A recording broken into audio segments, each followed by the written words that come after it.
E para falar sobre a educação integral na perspectiva do currículo integral, convidamos ao palco a senhora professora Maria do Pilar Lacerda Almeida e Silva. Som. Enquanto a palestrante ocupa seu lugar, eu vou aproveitar para apresentá-la. Ela é professora licenciada em História pela Universidade Federal de Minas Gerais e especialista em Gestão de Sistemas Educacionais pela PUC de Minas. Lecionou durante 25 anos no seu estado natal, Minas Gerais, onde presidiu a União Nacional dos Dirigentes Municipais de Educação, UNDIME, participando, inclusive, das discussões para a criação do Fundo de Manutenção e Desenvolvimento da Educação Básica, Fundeb. Foi secretária municipal de Educação da Prefeitura de Belo Horizonte no período em que foi criada e implementada a Escola Plural, movimento de renovação pedagógica na rede municipal de ensino da capital mineira. Ocupou a titularidade da Secretaria de Educação Básica do Ministério da Educação de 2007 a 2012, período em que o programa Mais Educação do MEC foi criado e implementado. A palestrante também já prestou assessoria pedagógica para várias prefeituras municipais e também realizou consultoria a secretários municipais de educação em programas de aperfeiçoamento do MEC. Hoje é diretora da Fundação SM Brasil. A professora Maria Cecília vai coordenar a mesa e fazer os combinados dos horários e da dinâmica da palestra. Boa palestra. Obrigada, Thaís. Queridos, a nossa proposta, são 10 horas quase, a nossa proposta é ouvir a professora Maria do Pilar por 1h e 15 e abrir para conversar com vocês um pouquinho. Eu só vou tomar uns minutinhos de vocês para fazer uma introdução sobre a nossa cidade de São Paulo e pontos importantes e o que nos traz para esse seminário de hoje. Primeiro, quando nós falamos em educação integradora, é um termo que a gente não... Eu preciso falar disso para vocês, e quem já me ouviu, me perdoe, mas é que quando a gente pensa no antônimo, no contrário do integrador, é desintegradora. E a educação desintegradora não quer dizer que até hoje nós estamos desintegrando conhecimento por aí e vamos começar a integrar. Não, mas é uma lógica que nós precisamos pensar o que a escola faz com o conhecimento universal ao dividi-lo e como que nós recebemos crianças de 6 anos que vêm da EMEI e o que nós fazemos com essas crianças quando nós vamos fracionando o conhecimento que lhe é oferecido nas unidades. Obviamente, quando nós trazemos uma nova discussão, ninguém não tem no bojo, na nossa fala, a ideia de criticar o que está sendo posto até então. Tem, sim, a ideia de nós compararmos, olharmos para o que nós fizemos e o que ainda faremos por muito tempo e pensarmos criticamente sobre isso. Nesse nosso encontro de hoje, que trata de currículo, ele fala do que é mais caro para educadores. Então, currículo, para além do que se ensina, só para lembrar vocês um pouquinho de onde nós falamos, o que se ensina, para quem se ensina, como se ensina e para quê, oficialmente. Para que trabalhamos esses conhecimentos? E, nesse sentido, nós muitas vezes continuamos com alguns conhecimentos postos desde muito tempo e que estão a serviço de uma ideia que nós não sabemos exatamente se é a que nos atende, e nós fazemos isso como se fosse uma sequência de fatos normais e naturalizados na educação. Então, quando nós começamos a trabalhar numa outra perspectiva, com outros elementos, nós começamos a olhar para o que a gente já faz com uma certa preocupação. Porque nós todos que estamos nessa sala aqui, gente, somos formados nessa ideia de educação. Com raros momentos de diferença, com raros momentos de sair desse grande caminho que a educação paulistana e brasileira vem fazendo, nós passamos por um conhecimento que é propedêutico e canônico, e que nos trouxe até esse momento, ou seja, ele não é ruim.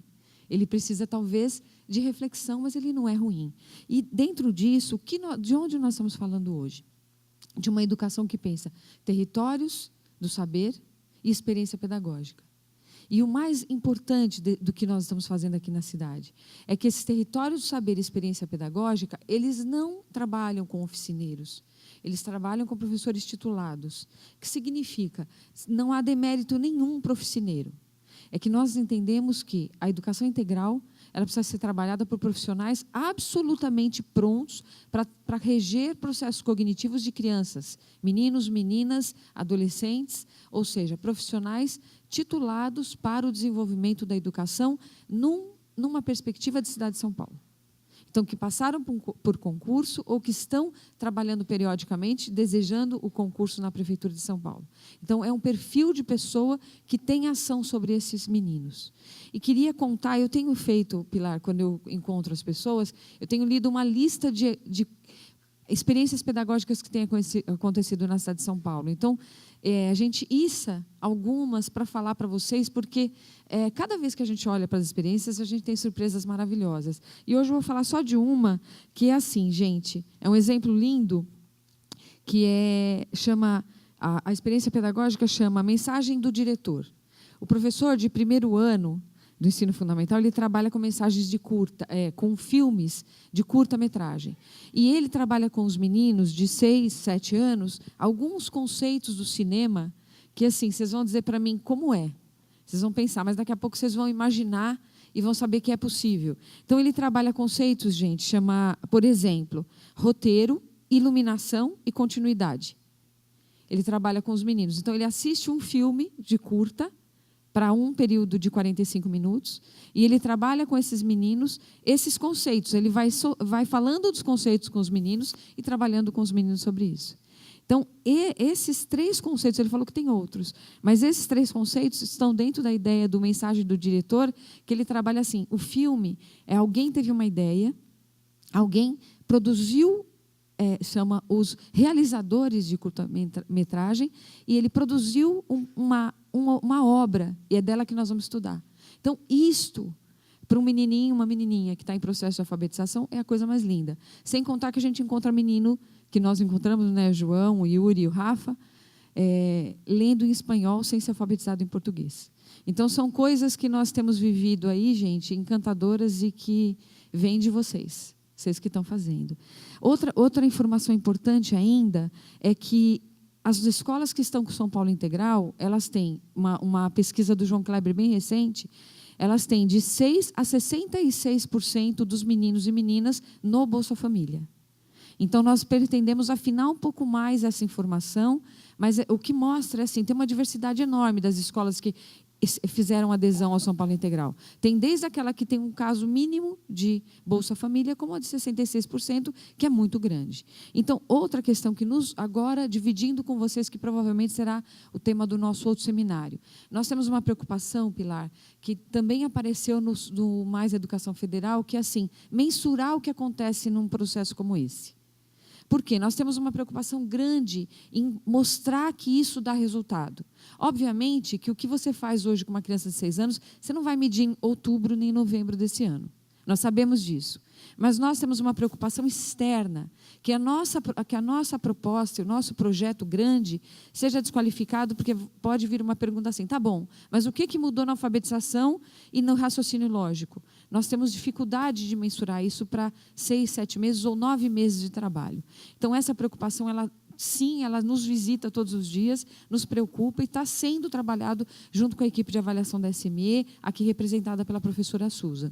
Então, nós estamos lidando com essa questão, porque nós não queremos assim, que a desqualificação do trabalho possa entrar por essa porta. Então, isso é um cuidado imenso que nós temos que ter e estamos buscando. E a última questão que eu queria falar para vocês é que este exemplo também está com muita preocupação com relação a alguns equívocos feitos pela educação, que é, por exemplo, o desrespeito à condição de gênero de meninos e meninas e a questão étnico-racial, que é o respeito às culturas diversas, especialmente a de matriz africana.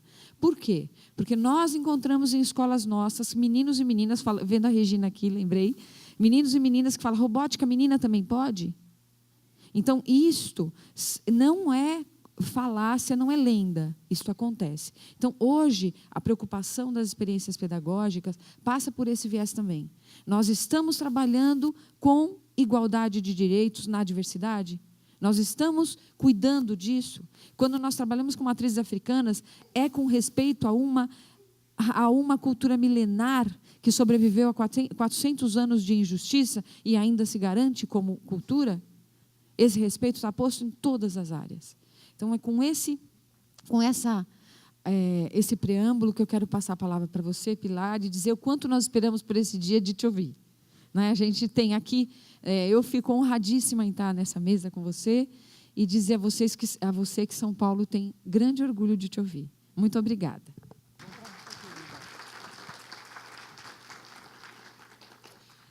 Bom dia.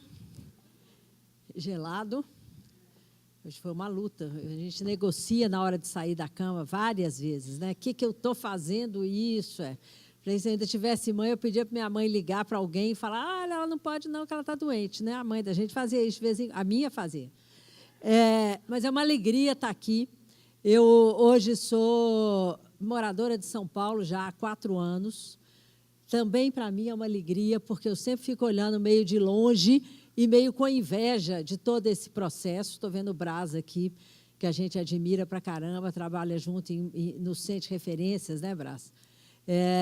Mas o que eu acho mais importante, antes da gente começar a conversar sobre educação integral, é a questão do direito. Quer dizer, a Nádia, e é uma alegria ter a Nádia aqui, a Nádia Campeão deu a melhor notícia que a gente podia ter.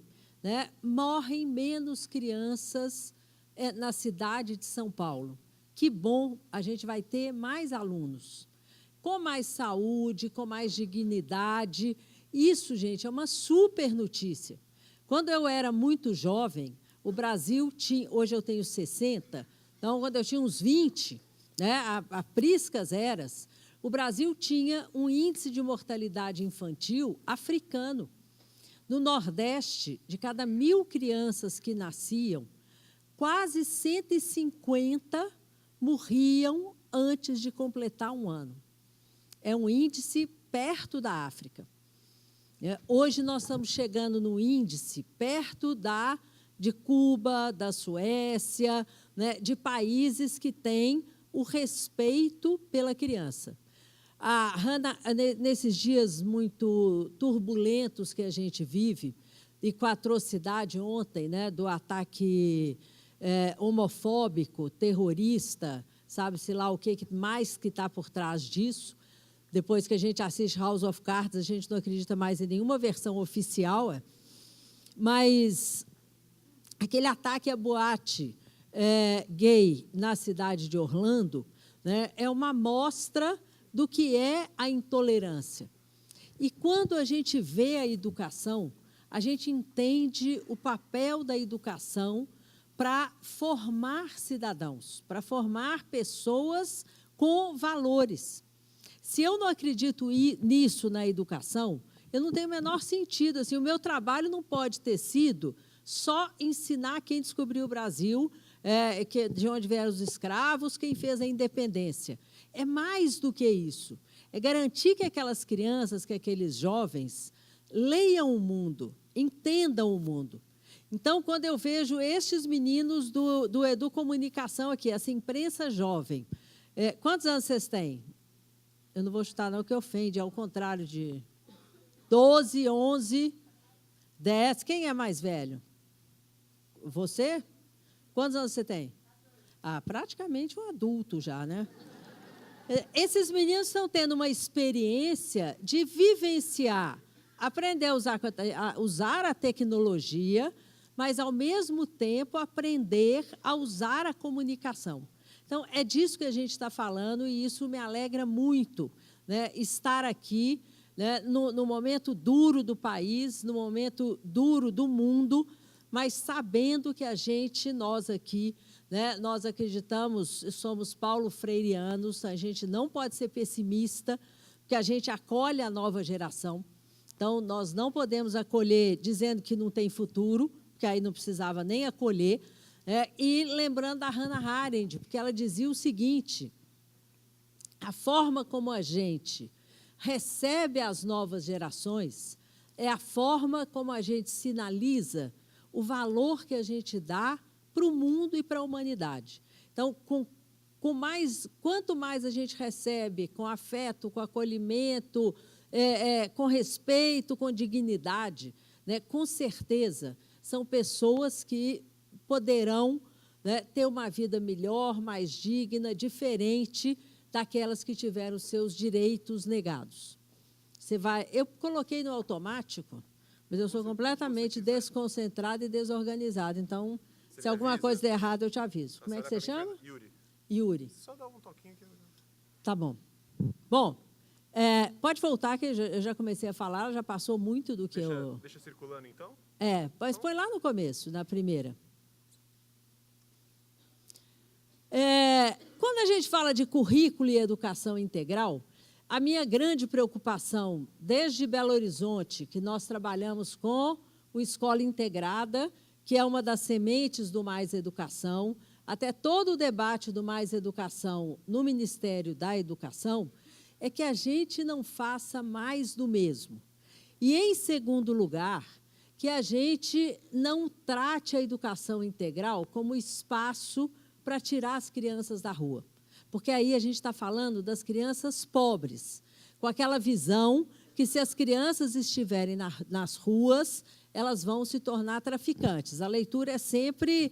Eu não penso isso do meu filho, nem do meu sobrinho, nem da filha da minha vizinha. Eu não posso pensar isso de ninguém, inclusive porque a gente tem que voltar para as ruas, né? A rua tem que ser um direito nosso. Então, quando eu penso em educação integral e currículo, a primeira questão é: a gente precisa e quer um novo conceito de escola. Há uma semana, o jornal El País fez um suplemento de domingo com artigo de 3 grandes educadores espanhóis, e o Enguita fala o seguinte: mais escola, menos sala. Que é a cara disso que a gente está discutindo. A gente precisa de uma nova escola, mas a gente não precisa de mais sala de aula. E isso o Brás sabe o que ele enfrentou. Toda vez, eu era secretária de Educação de BH, vamos construir escola. Aí você senta com o arquiteto e aí vem a discussão da intersetorialidade. A primeira pergunta é assim: quantas salas, Pilar? E aí a gente tentou construir uma escola em BH que não tivesse salas de aula, que tivesse salões, aquele nosso sonho. E os arquitetos falaram: Pilar, isso não vai passar. A Câmara dos Vereadores vai denunciar que você está usando dinheiro da educação para fazer o quê? Falei: escola. Mas escola não é sinônimo de sala de aula. Então, a primeira questão, quando eu penso em currículo, eu tenho que pensar no espaço.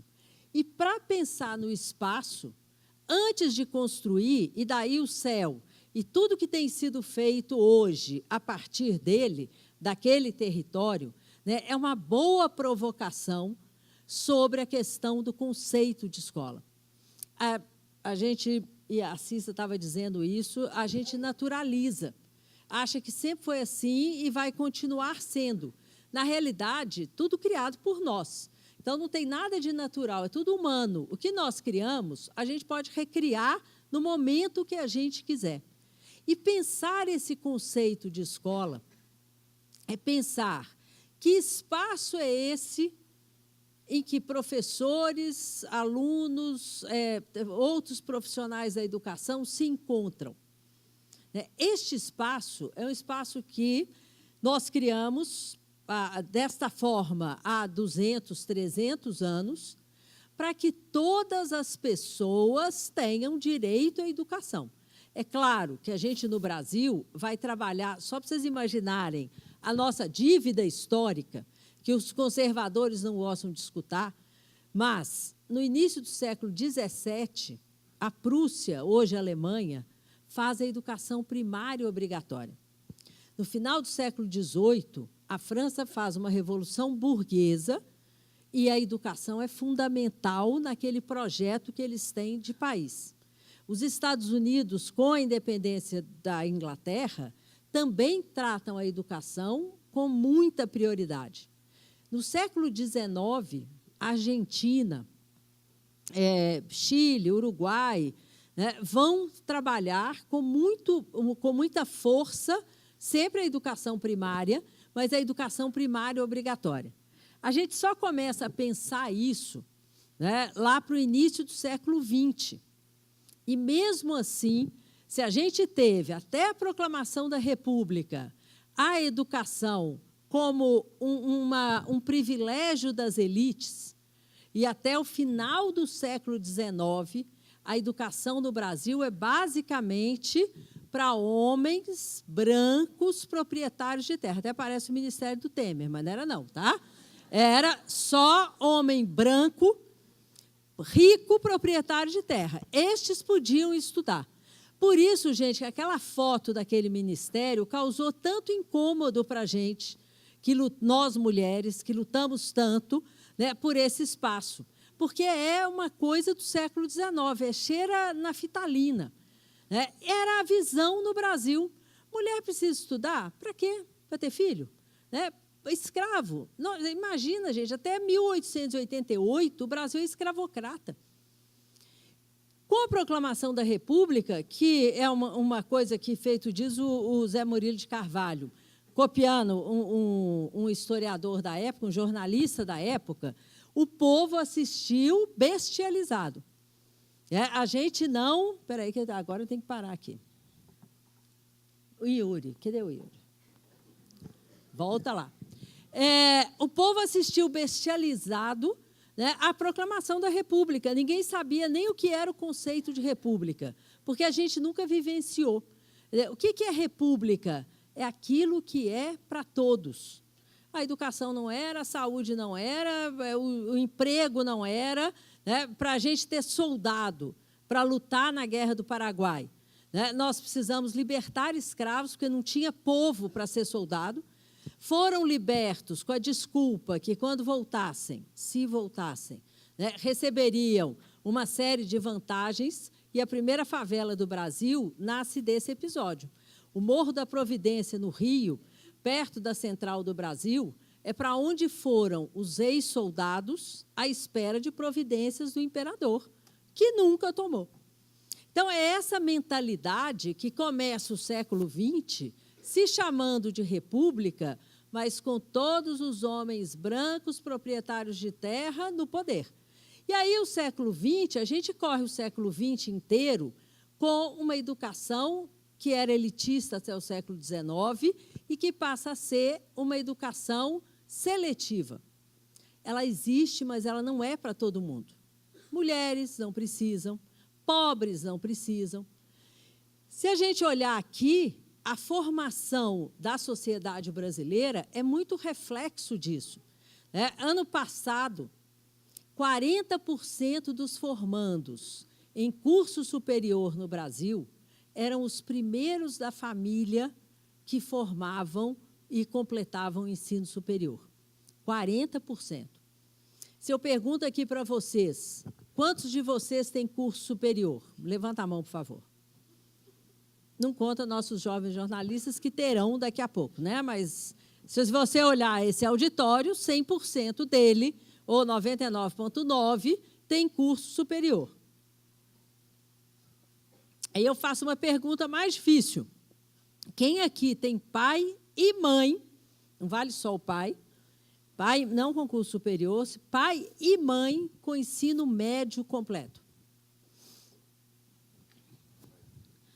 Baixa 20%, Yuri, aí? Por aí, menos. Aí eu faço a pergunta mais difícil. Quem tem os 4 avós com ensino... Não, com ensino médio não, faz uma maldade dessa. Quem tem os 4 avós com ensino fundamental completo? Os 4. 1, 2, 3, 4, 5, não dá 10 pessoas aqui. Não dá 1%. 1%. Ela não teve oportunidade para isso. Daqui a 10 anos, quando a gente estiver aqui, eu já devo estar velhinha, aposentada numa casa de idosos, mas vocês me contam, né? E a gente fizer esta pergunta, a resposta será completamente diferente. E por que essa provocação? Porque as pesquisas mostram que a escolaridade, principalmente da mãe, é determinante no sucesso escolar do filho. E nós, hoje, e é este ponto da escola diferente que a gente tem que pensar, hoje nós recebemos todas as crianças, todas, eu não posso falar todas, que o pessoal do Unicef briga comigo, porque ele fala para todos e para cada um. mas nós temos 98,2% das crianças e jovens de 6 a 14 anos na escola. Isso é um dado importantíssimo, mas eles são filhos e netos dos mais de 40 milhões de brasileiros que tiveram direito à educação negado. Então, nós recebemos essas primeiras gerações que dão, sim, às suas famílias importância para a escola, mas que a escola ainda é um território estrangeiro. Eu não entro num laboratório de física nuclear cômoda. Gente, laboratório de física nuclear, eu vou sentar. Não, você entra, né, fala, com licença, será que eu pego? Será igual entrar numa cozinha dessas de restaurante profissional? Você não chega lá e vai fritando um ovo, né? Fala, como é que é, onde que é? Os pais que não tiveram direito a frequentar a escola ou frequentaram de maneira fracassada, porque eles foram expulsos da escola, e o Brasil tem uma tática de expulsar da escola que é sensacional, que chama reprovação. É uma coisa como jabuticaba. Quando eu estava no MEC, tinha muito encontro com outros países, e aí eu colocava lá taxa de reprovação. Os países africanos entendem na hora. Mas países asiáticos, eles falam, hã? O quê? A Finlândia, que a gente fala tanto, nem sabe o que é conceito de reprovação. Você fala, mas e as crianças que não aprendem? Como vocês na Finlândia fazem? Fala, não, a gente identifica em março e segue com ela, acompanhando sempre. Ela nunca, em março não, porque o ano deles começa em setembro, né? Então, a gente identifica em novembro e faz de um tudo para que ela aprenda. Mas a gente, não é maldade do professor, e eu sou professora da educação básica, hoje aposentada, da rede municipal de BH. Minha história toda é na educação básica.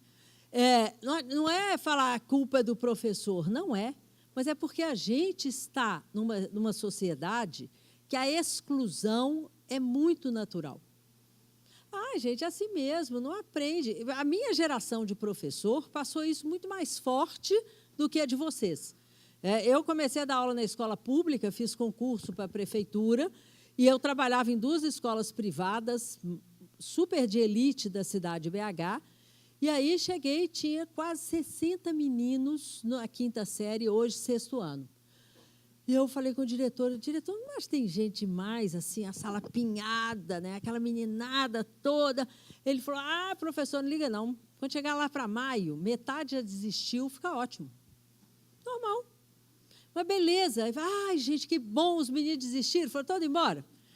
Beleza. Ninguém fala assim, o problema pode ser você? Não, de jeito nenhum. Eu vou lá, dou aula de história e eu ensino. Tem um problema que eles não aprendem, mas isso não é problema meu. Então, é esse conceito de escola que a gente tem colocado em xeque, né, desde os anos 90.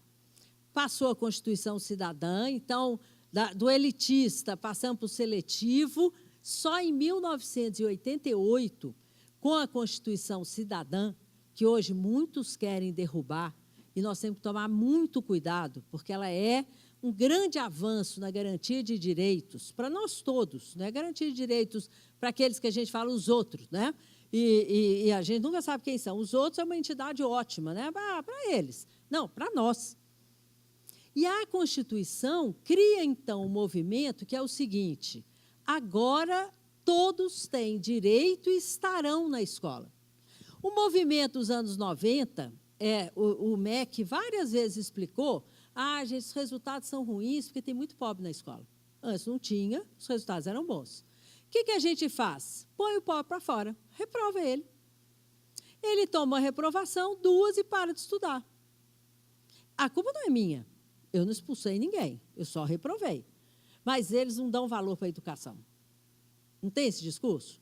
Não, a mãe não entende. Vários alunos dessa escola pública que eu trabalhei, depois fui eleita diretora e passei muito tempo da minha vida profissional lá, ao lado de uma favela complicada de BH, várias mães falavam, Pilar, não dá mais. Ano passado, ele não sabia português.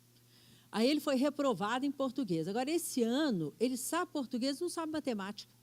A senhora pode me explicar? Não tem explicação. Porque se ele sabia, ele não pode ter esquecido. Aí ele é reprovado em matemática. No 3º ano, que ele repete o 6º ano, ele já sabe português, já sabe matemática, agora ele não sabe mais ciências. E aí ele para de estudar. Então, esse conjunto começa a ser discutido muito profundamente nos anos 90. Direito à educação é para todos. E a gente ampliou muito, porque se antes era de 7 a 10, ele passa a ser de 7 a 14. Em 2006, ele amplia para o ensino fundamental de 9 anos, que foi uma luta. E aí, quando eu cheguei em Brasília, em 2007, eu era do Conselho Nacional de Educação, a gente gastou inúmeras reuniões discutindo a inclusão das crianças de 6. E, em 2009, a Emenda Constitucional 59 instala no Brasil o direito à educação obrigatória de 4 a 17 anos. E os estados e municípios tiveram até 2016 para executar e garantir o cumprimento dessa lei. Então, hoje, nenhuma criança e jovem de 4 a 17 anos pode estar fora da escola. Por que, na época, a gente não falou da educação infantil ou ensino médio? Porque você não pode obrigar uma pessoa de 18 anos a ir para a escola. Na hora que ela ganha a maioridade, ela também ganha o direito de escolha. Então, com todos esses avanços, nós passamos a receber todas as crianças brasileiras, que é motivo de comemoração, com a mesma escola que os meus avós, não avós, estudaram. A mesma concepção. Começaram os movimentos, muitos. Aqui em São Paulo, gente, é um exemplo, né, de movimentos transgressores, no sentido de garantir que todas as crianças e jovens ficassem e aprendessem. Porque a gente, nesse estágio atrasado, com essa dívida histórica, a gente tem que garantir o acesso, a gente tem que garantir a permanência e a gente tem que garantir a aprendizagem. Então, o acesso é garantido por políticas públicas que independem da escola. Construir a escola, garantir vaga para todo mundo. A permanência é um misto entre a escola e as políticas públicas. Porque você tem que garantir, por exemplo, a Bolsa Família é uma política que garante que a criança esteja na escola. Então, várias vezes em Belo Horizonte, eu escutei de colegas professores: ah, Pilar, agora esses meninos só vêm para a escola por causa da Bolsa Família. É mesmo, é para isso. Ah, mas eu vou ficar com eles aqui só por causa da Bolsa Família? Vai. O objetivo é esse. As crianças morrem menos porque elas, dentro das condicionalidades da Bolsa Família, têm a vacinação. Então, você vai mudando de patamar. Mas, quando você torna a escola efetivamente democrática e popular, você não pensa no modelo de escola que seja universal. E isto junta com uma crise do modelo ocidental. Então, a discussão desse suplemento do El País é toda essa. Assim, tem que mudar a escola, tem que mudar a formação de professores, tem que dar mais poder para a escola, tem que dar mais poder para as faculdades de educação, mas também sintonizá-las com o que acontece na vida real. E nós, junto com o debate mundial, nós temos que garantir o que eles garantiram nos séculos XVIII, XIX e primeira metade do XX, que é garantir que todos estejam lá.